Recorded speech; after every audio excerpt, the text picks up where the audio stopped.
Hello everyone, this is Utkarsh Shukla from Utkarsh education. CDP के आज के लेक्चर में हम पढ़ेंगे कि मनोविज्ञान या शिक्षा मनोविज्ञान के जो विभिन्न संप्रदाय हैं वो कौन कौन से हैं। आज हम इन सभी संप्रदायों के बारे में ब्रीफली जानेंगे और उसके बाद एक एक लेक्चर में इन सभी संप्रदायों को अलग अलग से पढ़ाई करेंगे। देखिए, अभी आपको स्क्रीन पर जो 7 संप्रदाय दिख रहे हैं ना, एग्ज़ाम में उनसे बाहर क्वेश्चन नहीं आते हैं। पहला है संरचनावाद, दूसरा है प्रकारवाद, तीसरा है व्यवहारवाद, चौथा है मनोविश्लेषणात्मकवाद, पांचवा है समग्रवाद, छठवां है क्षेत्र सिद्धांत और सातवां है प्रयोजनवाद। इन सातों को आज हम हल्का हल्का पढ़ेंगे, इनके बारे में एक समरी समझेंगे, एक मूल कॉन्सेप्ट जो है वो आप समझ लेंगे, जिससे आगे चल के जब मैं जो पियाजे के सिद्धांत हैं इन सब के सिद्धांतों को जब मैं पढ़ाऊँ तो मैं जब इन शब्दों का यूज करूँ, संरचनावाद से संबंधित है ये लाइन, तो आपको हल्का हल्का आइडिया रहे। अगर आपको इस तरह के लेक्चर पसंद आते then please subscribe my YouTube channel and join me on Telegram, जहाँ पर मैं नोट्स और पीडीएफ प्रोवाइड कराता हूँ। सारे लेक्चर फ्री रहेंगे। पेडागोजी की सीरीज से अगर आप अच्छे से पढ़ लिए और इन नोट्स को अच्छे से पढ़ लिए तो इसके बाद एक लाइन कहीं से नहीं पढ़नी है। पेडागोजी से संबंधित कहीं भी किसी भी एग्जाम में कुछ भी पूछ दिया जाएगा, आपको उसकी ज़रूरत पड़ेगी ही और इससे बाहर आपको कुछ मिलना नहीं है, इसलिए टेंशन मत लीजिएगा और बस जुड़े रहिएगा और पढ़ते रहिएगा। सबसे पहले आते हैं देखो संरचनावाद पे। संरचनावाद से संबंधित सबसे बड़ी बात आपको ये समझनी है कि देखो, मानसिक प्रयोगशाला 1870, पिछले लेक्चर में मैंने जब से आपको बताया ना कि विलियम वुंट ने पहली प्रयोगशाला स्थापित की थी, तो तब से इनको संरचनावाद का पिता कहा जाता है, विलियम वुंट को। एक और महत्वपूर्ण वैज्ञानिक जो संरचनावाद से संबंधित है उनका नाम है टिचनर। ये दो नाम आपको याद रखने हैं कि विलियम वुंट किससे संबंधित थे या पहली प्रयोगशाला जो मानसिक मनोविज्ञान की थी वो किस संबंध में स्थापित की गई थी। इस तरह की चीज़ें आपको दिमाग में रखनी है जो नोट्स में आपको लिखी हुई मिल जाएंगी। संरचनावाद के अनुसार क्या कहा जाता है कि आदमी की जो चेतना है, जो कॉन्शसनेस है, वो विभिन्न मानसिक क्षमताओं और क्रियाओं का योग है। ओके, आपकी जो कॉन्शसनेस है, आपकी जो विचारिक क्षमता है, आप जो सोचते हैं वो आपके दिमाग से बाहर नहीं जाएगा। आपके दिमाग में कितनी ताकत है और आपका दिमाग किस तरह की क्रियाएं करता है, उससे बाहर जो है आपके दिमाग की सोचने की क्षमता नहीं जाएगी।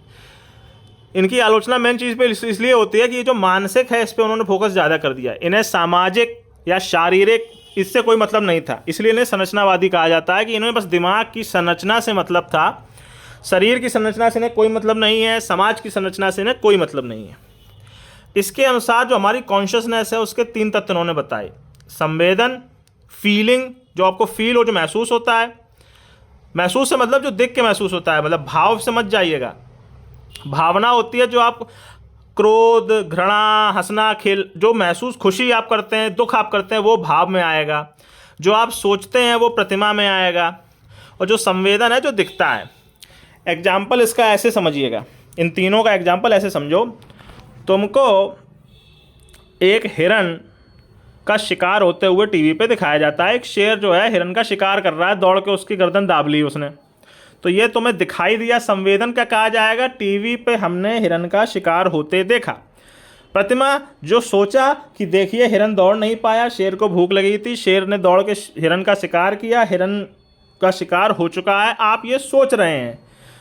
अब आपको भावना महसूस होगी। अब अगर आप देखिए, अब अगर आप राजसी तत्व के व्यक्ति रहेंगे तो आपको लगेगा हाँ भाई शेर को भूख लगी थी, मार लिया। आपके अंदर में गर्व का भाव आएगा कि देखिए शेर को शिकार करना था, उसको शिकार मिल गया। अगर आप संवेदनशील आदमी हैं, अगर आप भावुक आदमी हैं, तो आपको बुरा लगेगा कि देखिए एक जानवर की मृत्यु होने जा रही है, तो आपको दया या करुणा का भाव महसूस होगा। इस तरह से ये 3 चीज़ें आपको समझ में आनी चाहिए। बच्चों को कैसे समझाओगे? क्वेश्चन तो देखो एग्जाम में बच्चों से संबंधित आएंगे ना, तो अब अगर तुम्हें बच्चों को ये सिखाना है कि लड़कियों की इज्जत करो, तो उनको संवेदन, प्रतिमा और भाव से समझाना पड़ेगा। ठीक है, दिखाओगे क्या? अपना परिवार उनसे कहोगे कि जाके देखो, जाके कैसा रहता है, माता पिता तुम्हारे लिए क्या करते हैं, उसमें माता का रोल क्या होता है। फिर सोचो कि माँ तुम्हारे लिए ये सब क्यों कर रही है, वो नहीं करेगी तो तुम क्या ही उखाड़ लोगे उसका। उसके बाद अपने अंदर एक श्रद्धा, एक निष्ठा, एक प्रेम का भाव उनसे महसूस आप करवाने का प्रयास करेंगे। इस तरह से चेतना के 3 तत्वों का यूज पढ़ाने में करना है, जो संरचनावाद के अंतर्गत आता है। संरचनावाद में ये भी बोल दिया कि मन और शरीर अलग अलग हैं।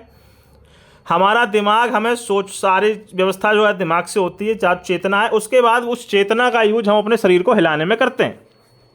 ठीक है, उनके अनुसार ऐसा है कि शरीर जो है गाड़ी है, उसकी चाबी हमारे पास है, उसमें जो फ्यूल जो तेल भरा जाना है, पेट्रोल वेट्रोल, वो हमारे पास है, सब हमारे पास है। हमारी गाड़ी हमसे पूरी तरह से अलग है। हम जब चाहे उसे संवेदना, प्रतिमा और भाव के जरिए अपनी चेतना को जगाएंगे और अपने शरीर को चलाएंगे। ये उनका तरीका है, संरचनावादियों का अलग अलग होता है। शिक्षा इनके अनुसार एक मानसिक क्रिया है, केवल शारीरिक क्रिया नहीं है, सामाजिक क्रिया नहीं है, सामूहिक क्रिया भी नहीं है, केवल एक मानसिक क्रिया है, जिसका अर्थ है कि हमारे जितने अनुभव ज़्यादा होंगे हमारा ज्ञान उतना ही ज़्यादा बढ़ेगा। ठीक है, इनके अनुसार शिक्षा इस तरह से होती है। दिमाग चलाना है, शरीर चलाने से कुछ नहीं मिल रहा है, इनके अनुसार ये लॉजिक है। अब चूंकि अभी तुमको ये समझ में आने का, ये कहेगा कि क्या बोल रहे हो यार तुम, खेल विधि भी होती है, भ्रमण विधि भी होती है, सिखाने की, घूम के कुछ सीखते हैं, तो ऐसा तो है नहीं। बात यह है कि देखो, ये शिक्षा के क्षेत्र में वैज्ञानिक अध्ययन सबसे पहली बार किए थे, तो इन्हें रोकने वाला कोई था नहीं। ये जो बोले वो पहला काम हो गया। केमिस्ट्री में तुम लोग नहीं पढ़ते होगे, पहले आया बोर का मॉडल, फिर आया डाल्टन का मॉडल, इस तरह से जो मॉडल आते गए बाद में आगे बढ़िया होते गए, फिर अंत में मेंडलीव की सावर्त सारणी आ गई, कई तरह की से होता गया ना, तो ये सबसे पहले थे। इसीलिए वही बात ना, 1879 में सबसे पहली बार इन्होंने जब प्रयोगशाला ही स्थापित की है, तो पहली बार में तो इतना ही सोच पाओगे तुम लोग। आगे चल के उनके विकास होते जाएंगे और एक एक विकास से ये सब एक एक पैदा होते जाएंगे। ठीक है, प्रकारवाद। संरचनावाद ने देखो शरीर और समाज को कह दिया कि तुम सब बेकार हो, दिमाग में जो है वही है, तो संरचनावाद की हुई आलोचना बहुत ज़्यादा, और उसके जरिए पैदा हुआ प्रकारवाद। प्रकारवाद की इंग्लिश क्या होती है? फंक्शनलिज्म। ओके, प्रकारवाद को सबसे पहले बनाया विलियम जेम्स ने और सबसे फेमस किया जॉन डीवी और रोनाल्ड एंजल ने। ये तीन नाम तुम्हें याद रखने हैं कि ये प्रकारवाद से संबंधित हैं। ये एग्जाम में सीधे सीधे पूछ दिए जाते हैं कि विलियम जेम्स इनमें से किस विचारधारा से जुड़े हुए हैं। 4 ऑप्शन दे दिए जाएंगे, संरचनावाद, प्रकारवाद, व्यवहारवाद, समग्रवाद, तुमको निशान लगाने पड़ेंगे। और ये भारी भारी शब्द जो मैंने यूज किए हैं, इन्हीं शब्दों के साथ क्वेश्चन आता है। मैं तुम्हें अच्छे से समझा भले ही दूंगा, लेकिन याद तुमको ये कठिन कठिन शब्द करने पड़ेंगे, वरना तुमको पेपर में कन्फ्यूजन हो जाएगा। अब आओ प्रकारवाद। प्रकारवाद ने बोला कि पहली बात तो ये कि हमारा जो मन है उसमें जो मानसिक क्षमता, तुम बोल दिए हो ना कि जितना दिमाग की क्षमता होगी, जो टैलेंटेड है वो टैलेंटेड रहेगा। ठीक है, जो टैलेंटेड काम कर रहा है वो टैलेंटेड काम कर पाएगा, वो बात गलत है। तुम जो है गत्यात्मकता, मतलब कि फ्लेक्सिबिलिटी जोड़ो उसमें, कि ऐसा नहीं है कि हम तो उसको सिखा ही नहीं सकते। संरचनावाद ये बोल दिया था कि दिमाग की जो क्षमता है उसी पर सब निर्भर रहना है, शरीर से कोई मतलब नहीं है, तुम बस दिमाग की क्षमता को थोड़ा बहुत उभार सकते हो। इन्होंने कहा ऐसा नहीं है, हम बहुत कुछ उभार सकते हैं, हमारा दिमाग बहुत फ्लेक्सिबल होता है। कई लोग ऐसे होंगे जो किसी एक चीज़ में अच्छे होंगे, किसी एक चीज़ में बुरे होंगे, इसीलिए टीचर को फ्लेक्सिबल होना चाहिए। उस हिसाब से हर बच्चे के पढ़ने का तरीका अलग अलग होता है। ठीक है, तो शिक्षक को चाहिए कि वो उस तरीके के हिसाब से अपने आप को एडजस्ट करे। अब एडजस्ट करना है तो दिमाग को तुम फ्लेक्सिबल नहीं बनाओगे अपने और बच्चे के, तो कैसे काम चलेगा? ठीक है। दूसरी बात प्रकारवाद ने बोली कि ऐसा नहीं है कि पर्यावरण और समायोजन पे कोई फ़र्क नहीं पड़ेगा, शरीर और दिमाग अलग अलग बोल दिए हो तुम, वो गलत बात है। दिमाग और शरीर एक साथ काम करते हैं और ये मिलके पर्यावरण के साथ क्रिया करते हैं, जिससे हमारी सीखने की प्रक्रिया अच्छी होती जाती है। अनुभव आधारित ये भी हैं, पर इनके अनुसार दिमाग के अनुभव भी और शरीर के अनुभव भी और समाज के अनुभव सब जरूरी हैं। केवल दिमाग में जो महसूस हुआ कि ये घटना तुमने देखी, तुम्हारे दिमाग में कुछ विचार आया, केवल उससे काम नहीं चलेगा। जो संरचनावादी बोलते थे, दिमाग में भी विचार आएगा, तुम्हारे शरीर में भी कुछ हरकतें होंगी। जैसे तुम्हारे एकदम से तुम लोगों को कोई गेंद फेंक देता है तो तुम्हारे यहाँ अपने आप कैच के लिए उठ जाते हैं ना, तो दिमाग तो नहीं चला ना उसमें। रिफ्लेक्स जो तुम्हारे शरीर में है, जो इंस्टिंक्ट्स हैं, वो भी तो काम करेंगे ना। प्रकारवाद यही बोलता है कि दिमाग और शरीर एक साथ काम करते हैं। अब हल्का सा पढ़ो तुम व्यवहारवाद के बारे में। जे.बी. वाटसन व्यवहारवाद के जनक कहे जाते हैं। इन्होंने किताब लिखी थी व्यवहारवाद नाम से ही, तब से व्यवहारवाद फेमस हो गया है। जे.बी. वाटसन के जो सहयोगी वैज्ञानिक हैं उनके नाम देखो लिखे हुए हैं, पी.एफ. Skinner, C.H. हल, टॉलमैन, मैक्स मेयर और थार्नडाइक, जिसमें थार्नडाइक सबसे ज़रूरी आदमी है दुनिया में। थार्नडाइक से ज़्यादा ज़रूरी नहीं है, पिछले लेक्चरों में बता चुके हैं। इस आदमी ने तुम लोगों के जो होमवर्क की व्यवस्था है, मारपीट और जो पनिशमेंट और जो अवार्ड मिलते हैं वार्षिकोत्सव में, उस सब की व्यवस्था इसी व्यक्ति ने दी थी। अब व्यवहारवाद ये कहता है, सुनो, दिमाग हो गया, शरीर हो गया, ठीक है, ये सब मिलके एक व्यक्ति का जो व्यवहार बनाएंगे ना, सीधा उसको काहे नहीं पढ़ते हो? अगर तुम्हें किसी को समझना है तो ये काहे देख रहे हो कि वो कितना तेज पढ़ लेता है या कितना तेज दौड़ लेता है? उसको कोई समस्या दो, उसको कोई परिस्थिति दो, उसमें वो जैसा व्यवहार करता है उससे उसको समझने का प्रयास करो। सिंपल है, ज़्यादा दिमाग घुसेड़ने की जरूरत है ही नहीं। ठीक है। थार्नडाइक ने, जैसा कि अभी मैंने बताया, सीखने के सिद्धांतों का प्रतिपादन किया गया है इस व्यक्ति द्वारा, इसीलिए इसको प्रथम ईश्वर कहा जाता है शिक्षा का, थार्नडाइक को। अब व्यवहारवाद है तो व्यवहार अकेले तो होगा नहीं, पर्यावरण के साथ जो प्रक्रिया करोगे, व्यवहार करोगे, उसी के साथ सारे व्यवहार संपन्न होने हैं, उसी की चर्चा हमको करनी है। निरीक्षण और मापन पे बल नहीं दिए अगर, तो व्यवहार समझोगे कैसे कि कोई व्यवहार कैसे कर रहा है, अच्छा कर रहा है, बुरा कर रहा है, अधिक गहराई में उतर के व्यवहार हो रहा है या हल्का हल्का व्यवहार हो रहा है, ये कैसे पता चलेगा? तो इस तरह से निरीक्षण और मापन पर बल इसलिए दिया गया। अब तुम व्यवहार का अंतर कर लिए कि कुछ बच्चे हैं जो सीधे नहीं बैठते क्लास में, तुम सबके व्यवहारों का अंतर कर लिए। अब तुम्हें सबके व्यवहार पता है, तुम्हें अपना सिलेबस पता है, तो तुम किस तरीके से पढ़ाओगे इसकी प्लानिंग तो तुम कर लोगे ना अच्छे से पहले से। अगर व्यवहार पता नहीं होते तो दिक्कत आती है आपको। अब व्यवहार पता चल गए तो तुम प्लानिंग कर लोगे। प्लानिंग को ही कहा जाता है पूर्व नियोजित अधिगम, प्री प्लान्ड लर्निंग। अब आओ अगले पे, ये सब अलग से एक एक लेक्चर पूरे बड़े बड़े होंगे इन पे, क्योंकि ये इनसे डीप क्वेश्चन भी पूछे जाते हैं, लेकिन ये अभी शब्दों को समझाने के लिए लेक्चर देना बहुत ज़रूरी है, क्योंकि इसके बाद पियाजे, वाइगोत्स्की, कोलबर्ग, ये सब शुरू होने वाले हैं, उसमें ये सब शब्द आएंगे तो तुम लोगों को बार बार मुझे समझाना पड़ेगा। इसलिए अभी इनकी तुम केवल डिक्शनरी मीनिंग समझो। मनोविश्लेषणात्मकवाद सिगमंड फ्रॉयड अकेले व्यक्ति हैं, इन्होंने ही दिया है। इनने बोल दिया अलग, ये अलग लेवल पे खेल रहे थे। हम संरचनावादी बोले दिमाग, प्रकारवादी बोले दिमाग और शरीर, ठीक है, व्यवहारवादी बोले दिमाग शरीर मिल के जो व्यवहार करवाएं तुमसे वो। ये बोल दिए कि एक मन होता है हमारा, ओके, मन हमसे जो मेन काम करवाएगा, जो हमारी कॉन्शियसनेस होगी उससे मन एक जुड़ा होता है, वही मेन कारक है। उसके 3 भाग इनने बताए, एक अहम, एक इदम, एक पराहम। सिगमंड फ्रॉयड का सिद्धांत आगे पढ़ाऊंगा, अभी तुम इन 3 चीज़ों को लेकिन समझ लो, ठीक है। इदम कहा जाता है कि जो जन्मजात गुण और मानसिकता है, जैसा कि तुमको स्क्रीन पे ये ESS दिख रहा है ना, इसका मतलब है ईट, सेक्स एंड स्लीप। हर जानवर खाता है, प्रजनन करता है और सोता है, ये 3 उसकी मूलभूत क्रियाएं हैं।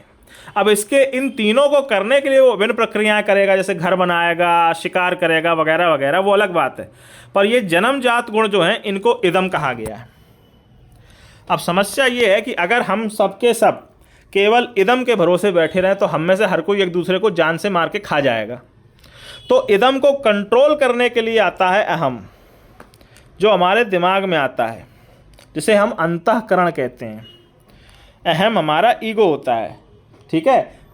अंतःकरण होता है जिसमें कुछ वैल्यूज़ आती हैं, कुछ गोल्स आते हैं, कुछ तुम्हारे जो टारगेट होंगे वो आएंगे। और अहम को कंट्रोल करता है सुपर ईगो, पराहम।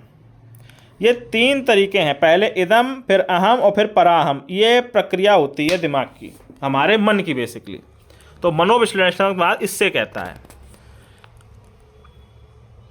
अब ये 3 चीज़ें हैं तो इनमें आनुवंशिकता बहुत बड़ा खेल करेगी। जन्मजात गुण तुम्हारे अंदर, कई लोग बहुत ज़्यादा गुस्सैल होते हैं, पैदा मतलब उनके अंदर भावना ही है ज़्यादा गुस्सैल वाली। कई लोग होते हैं जिनको भूख बहुत ज़्यादा लगती है शुरू से ही, तो आनुवंशिकता का भी बहुत प्रभाव है, पर्यावरण का भी बहुत प्रभाव है। मान लो तुमको हर समय पीटा जाए, मारा जाए, तो भी तुम परमानेंट गुस्से में रहोगे, तुम्हारे अंदर थोड़ा दुख और थोड़ा क्रोध सदैव रहेगा, तो वो भी तुम्हारे इदम और अहम को बदलने का प्रयास पूरी तरह से करेगा। तो आनुवंशिकता और पर्यावरण पे मैं तो देखो व्यवहारवाद ने भी दिया है, प्रकारवाद ने भी दिया है और मनोविश्लेषणात्मकवाद ने भी दिया है। अब यहाँ मेन बात आती है जो जिसमें ये अलग हो गए। अज्ञात चेतना, जो इदम है और जो अहम है, अंतःकरण तुम्हारा और तुम्हारी जन्मजात प्रवृत्तियाँ, वो अज्ञात चेतना ही में तो आएंगी। तुम जो कंट्रोल करने के लिए हरकत करते हो वो तो ज्ञात चेतना है ना। किसी लड़की को देखे, तुम्हारा मन किया इसको जान से मार डालें, मान लो, ठीक है, तो ये तुम्हारे अंतःकरण की व्यवस्था है ना, लेकिन तुमने अपनी भावनाओं पे काबू भी तो किया। तो अज्ञात चेतना जो हुई, पहली जो मानसिकता तुम्हारे दिमाग में आई किसी वस्तु किसी व्यक्ति को देख के, सीखने की प्रक्रिया में अगर उसका यूज कर लिया जाए तो बहुत ही मज़ा आ जाएगा। अगर तुम अज्ञात चेतना में ही जिज्ञासा, क्यूरियोसिटी डाल दो तो हर चीज़ जब भी पढ़ाओगे तो बच्चे को क्यूरियोसिटी लगेगी, बच्चा हर चीज़ को अच्छे से पढ़ेगा। अगर तुम अज्ञात चेतना से क्यूरियोसिटी निकाल दिए तो तुम्हें बच्चे को फोर्स करना पड़ेगा कि नहीं पढ़ो पढ़ो पढ़ो। अज्ञात चेतना का यूज क्यूरियोसिटी, जिज्ञासा बढ़ाने में करना होता है, ठीक है। प्रारंभिक जीवन के अनुभव, मैंने जैसा कि कहा, इदम और अहम बनाने में आनुवांशिकता और पर्यावरण का महत्व। तो प्रारंभिक जीवन में जो अनुभव होंगे, शुरू में ही तुम जीवन के पहले 10 साल तुम्हें खाना ही ना मिले ढंग से, तो क्या तुम्हारे अंदर ये भावना नहीं जगेगी दुनिया में कुछ भी अच्छा नहीं है, भूखा रहना पड़ता है, छीन के खाने में कोई बुराई नहीं है। तो प्रारंभिक जीवन के जो अनुभव होंगे उनका महत्व बहुत ज़्यादा है। स्वतंत्रता के सिद्धांत पे बल, देखो, अज्ञात चेतना को अगर तुम अच्छे से उस बच्चे को सिखा दिए, उसके बाद उसे खुला छोड़ दो। तुम अज्ञात चेतना में जिज्ञासा डाल दिए, तुम उसके मन में जिज्ञासा डाल दिए, तुम उसके दिमाग में जिज्ञासा डाल दिए, तो अब तुम्हें ज़्यादा करने की जरूरत नहीं है। अब बच्चा खुद ही ढूंढ के पढ़ सकता है, खुद कर करके सीख सकता है। इस तरह से स्वतंत्रता के सिद्धांत पे बल दिया गया है। अब आए तुम इधर, गेस्टाल्ट कोई व्यक्ति का नाम नहीं है, पहली बात तो ये अपने दिमाग से निकाल दो। इसे समग्रवाद भी कहा जाता है। इसका अर्थ होता है पूर्ण आकार या प्रतिदर्श। गेस्टाल्ट का मतलब होता है कि जब तुम्हें कोई भी चीज़ को समझाना हो तो उसे संपूर्ण रूप से समझाने का प्रयास करिए, ना कि टुकड़ों में समझाने का प्रयास करिए। इस बात को कोई मानता नहीं, ये बात अपने दिमाग में डाल दो, क्योंकि हम सभी एक एक लेक्चर पढ़ाते हैं, तुम सभी एक एक चैप्टर पहले पढ़ते हो, ये नहीं कि पूरी किताब पढ़ के बैठ गए। पर गेस्टाल्ट का जो यूज है वो किस चीज़ में करा जाता है? कोई एक समस्या आई है, कोई एक समस्या आई है कि कोई बच्चा आज स्कूल नहीं आया, तो तुम्हें उस पूरी समस्या के हर रूप को देखना है, ना कि केवल एक रूप को कि बच्चा स्कूल नहीं आया चलो उस पर डांट देते हैं, या बच्चा मान लो कल इस वजह स्कूल नहीं आया तो इस वजह से डांटने नहीं। पूरी व्यवस्था समझो, बच्चे की पारिवारिक स्थिति कैसी है, बच्चा स्कूल से कितनी दूर रहता है, बच्चे के पास पर्याप्त परिवहन के साधन हैं या नहीं हैं, ठीक है, बच्चे को कोई छोड़ने वाला स्कूल या स्कूल से ले जाने वाला है या नहीं। जो सभी ये कारक हैं, जो सभी ये चीज़ें हैं, इन सबको ध्यान में रख के हमको इस बात को डील करना है। ये नहीं कि एक लाइन उठा ली और शुरू हो गए। इसीलिए कोई भी समस्या, कोई भी चीज़ है, उसे हमें संपूर्ण रूप से देखना है, तो उसे गेस्टाल्टवाद कहा जाता है। इसके 3 मेन लोग हैं, बदायमर, कोफका और कोहलर। इनके सिद्धांत भी आगे चल के हम पढ़ाएंगे, टेंशन मत लीजिए आप। इनके अनुसार सीखने का ना एक उद्देश्य केंद्रित प्रक्रिया बनाओ, ना कि एक अनुभव केंद्रित।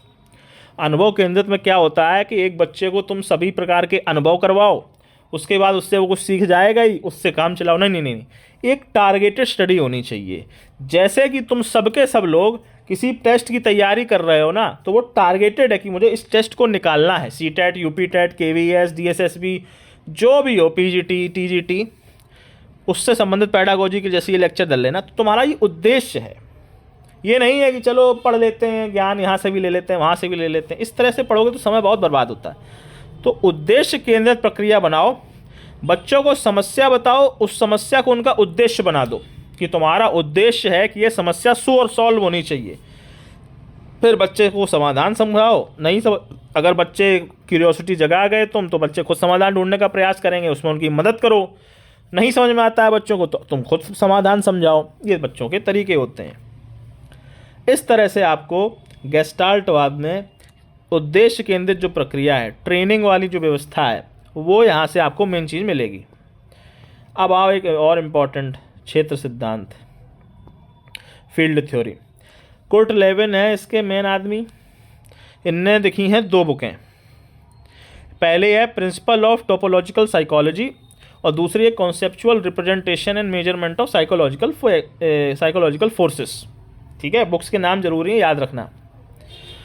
इनने क्या कहा कि क्षेत्र सिद्धांत के अंतर्गत इन्होंने ये कहा कि स्थान विज्ञान और सदिशता पर आधारित जो है बच्चों की पढ़ाई करनी चाहिए। अभी मैं तुम्हें समझाऊंगा ये 2 चीज़ें क्या होती हैं, टेंशन मत लो। सामूहिक शिक्षा पर इन्होंने जोर दिया, ये याद रखना। आकांक्षा स्तर और रुचि पर भी जोर दिया है और वैयक्तिक विभिन्नता पहली बार इस व्यक्ति ने ही कही है। ठीक है, इतना पहले दिमाग में रखना।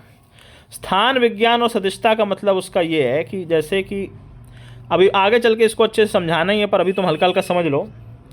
जैसे कि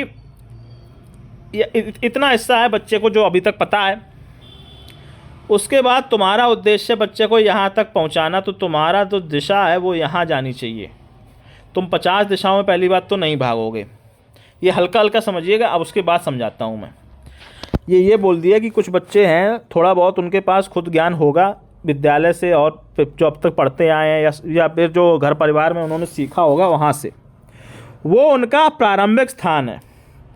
उनको कोई बच्चा जीरो शुरू नहीं करेगा, वो उसका खुद का एक ज्ञान का क्षेत्र होगा। जो अनपढ़ होते हैं वो पूर्ण रूप से गधे नहीं होते हैं, उनके पास ज्ञान होता है। अब तुम्हें उनको किसी विशेष स्थिति में ज्ञान पहुंचाना है तो उस विशेष तरीके से उस विशेष दिशा में पढ़ाना होगा। तुम गणित के टीचर हो, अब जैसे मैं पेडागोजी पढ़ा रहा हूँ तुम लोगों को, सीडीपी पढ़ा रहा हूँ, तो मेरा लक्ष्य क्या है? तुम्हें अभी तक जो सीडीपी में पता है उससे इस दिशा में जहाँ पर सीडीपी में और अच्छे नंबर आ सकते हैं वहाँ ले जाना। तो मेरा जो पढ़ाने का तरीका होगा वो इसी दिशा में होना चाहिए जिससे तुम्हारे सीडीपी के नंबर आए। अब मैं तुम्हें गणित पढ़ाने लगूँ इसी लेक्चर में तो कैसे काम चलेगा? लेकिन गणित ज़रूरी तो है, गणित का भी क्वेश्चन आता है, लेकिन मेरा लक्ष्य क्या है? तुम्हें सीडीपी पढ़ाना। तो मैं गणित में अभी नहीं जाऊँगा इस लेक्चर में, गणित के लिए अलग लेक्चर हो सकता है। तो ये जो प्रारंभिक स्थान है और ये जो दिशा है इसे कहेंगे स्थान विज्ञान और सदिशता। अब यहाँ से यहाँ तक बच्चों को ले जाने के लिए तुम बच्चों के रुचि को बढ़ाओ। आकांक्षा स्तर और रुचि लिखा है ना, ये देखो, उसकी रुचि को बढ़ाओगे तो वो आगे आएंगे। सामूहिक शिक्षा पढ़ाओगे तो बच्चे एक दूसरे से इंटरेक्ट करके और आगे बढ़ सकते हैं। वैयक्तिक विभिन्नता ऐसे होती है कि कोई बच्चा इतनी दूर है, कोई बच्चा मान लो इतना ज़्यादा पढ़ा हुआ है और उसके लिए तुमको बस इतना ही चलना पड़ेगा, तो वो भी तुम्हें ध्यान में रखना है। उसका टाइम इतना पढ़ा के बर्बाद नहीं करना है जितना इसको पढ़ाने में करना पड़ रहा है पहले बच्चे को। ये 1 है, ये 2 है, हर बच्चा अलग अलग है कि नहीं? इस सब चीज़ों को ध्यान में रखना है आपको। अब आओ प्रयोजनवाद, ये आखिरी है, उसके बाद अगला लेक्चर बाद में आएगा वृद्धि और विकास से संबंधित। प्रयोजनवाद का अन्य नाम है प्रेरकीवाद। प्रयोजनवाद, प्रेरकीवाद या मोटिवेशनल थ्योरी, अभिप्रेरणावाद, ये सब एक ही नाम होते हैं। ठीक है, इनके जनक है विलियम मैकडूगल। मैकडूगल का सिद्धांत भी आगे चल के आपको बताया जाएगा, टेंशन मत लीजिएगा। अभी आप मेन चीज़ समझिए कि इसमें हमें मोटिवेशन प्रेरणा, मोटिवेटर प्रेरक और प्रयोजन मतलब यूटिलिटी बोल गया। प्रयोजन मतलब इंग्लिश में क्या बताऊं मैं उसको। प्रयोजन का सीधा अर्थ तो ये होता है कि किसी कार्य को करने के लिए आपकी जो मानसिकता है, जो तुम्हारा मोटिवेशन है वो क्या है। तुम अगर किसी लड़की से बात करना चाहते हो, तुम अगर किसी छोटे बच्चे को पढ़ाना चाहते हो, तो किस उद्देश्य से पढ़ा रहे हो, तुम्हारा प्रयोजन क्या है। कई लोग शुद्ध हिंदी में नहीं कहा जाता है कि आपके मेरे घर आने का प्रयोजन क्या है, कारण क्या है, तो वो प्रयोजन होता है। तो इसमें मोटिवेशन, मोटिवेटर और उसके जो रीजन है उसको महत्व दिया गया है।